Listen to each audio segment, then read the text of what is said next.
our phone lines are open. Again, that number is 478-742-1351. We're ready to get those questions from you. And I think we actually already have our first caller with a question for us, and that's Stan from Gray. Hey, Stan. Hey, how y'all doing? Stan, we're doing well. How have you been? Well, I've been making it, doing all right. Well, good. I know, Stan, always, John, this is John's first time on LawCall. This is not Stan's first time on LawCall. Stan has always great questions. So, Stan, start the program off with us. Hey, Stan. Okay, hey, how you doing? I'm good, sir. How about you? I'm doing. I got a couple of questions about DUI, even though I don't drink no more. But anyway, DUI, or if you're drinking and say you pull off the side of the road and you take your keys out of the ignition and everything, and say you call somebody to come get you, somebody to come pick you up. You're not driving, you don't have the keys in the ignition. Or if they pull you over, not pull you over, but you're just over the side of the road and you don't have the keys in the ignition. Could they charge you, try to charge you for DUI? And the next question is, don't you have about a chance of not taking the test at all, either one of them, on the road or blood test? Don't you have about a chance of maybe winning the case if you don't do that? Okay.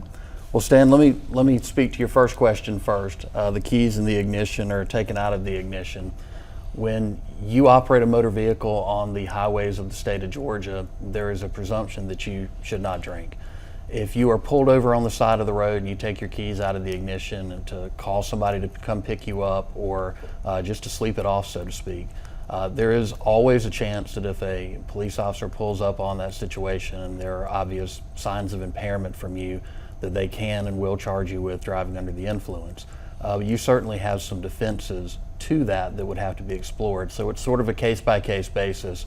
The law says that you can't you can't operate a motor vehicle. Your blood alcohol level can't be over 0.08 within 3 hours of the last time you operated that vehicle. So that's something that the state would travel under. But as I said, you certainly have defenses. They would have to prove that you were the person that drove the car to that location in order to be able to sustain a case against you. Your second question dealt with whether or not you should submit to the field sobriety test, and I think you asked whether or not you should submit to the implied consent, whatever test they ask you for under that.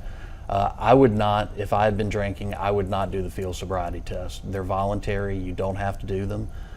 If the officer arrests you, he's going to read you implied consent, and he's going to ask for either breath, blood, or urine, or some other bodily substance to be tested. If you refuse to take that test, not the roadside stuff, but if you refuse to take the state's chemical test of your blood, breath, or urine, then your driver's license would be suspended for a year, or could be suspended for a year. Under those circumstances, I advise folks it's oftentimes, and again, it's a case-by-case situation, but it's oftentimes better to take that test, and then you have the right to ask for your own test at your own expense. And so some more time has passed, and your test may come out with a better result than the test given to you by the police officer. So I would not do the field sobriety test on the roadside. Again, that's voluntary, but I probably would take the state's test. Wendell and I were talking about this beforehand. You could probably ask 5 different attorneys that very same question, and you'd probably get 5 different answers, but that would be my advice on that question. And John had actually brought up something that I didn't understand.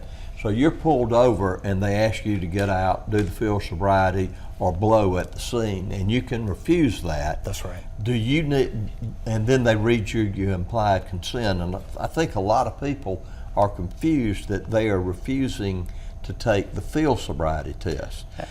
So I guess you need to be clear and say, I'm not going to take any roadside or field tests, but I will go to the station and take your test at the station. Exactly. I have people all the time that when we're talking, and I'm reading the report to them, they say, well, he refused to take the blood test or the breath test or whatever it might be. And then the person will go, that's not what happened. I didn't do that. I did take the test on the side of the road. And so there's sort of a disconnect between what they did do and what they didn't do. So you have to be pretty specific. If you don't take the roadside field sobriety test, there's a pretty good chance you're going to get arrested for DUI. But when they arrest you, they're required to read you that implied consent card, and they will explain to you that if you don't take their blood test or breath test, that your license would be suspended for a year. So that's the test that you would want to take. But that's the great. test at the station. That's right. That's, Yes, sir. yeah. So very helpful to know, because like I said, a lot of people really don't know that distinction on there. Absolutely. We hear that all the time. And Well, is let's that going to change if you're in a wreck? Does your answer change?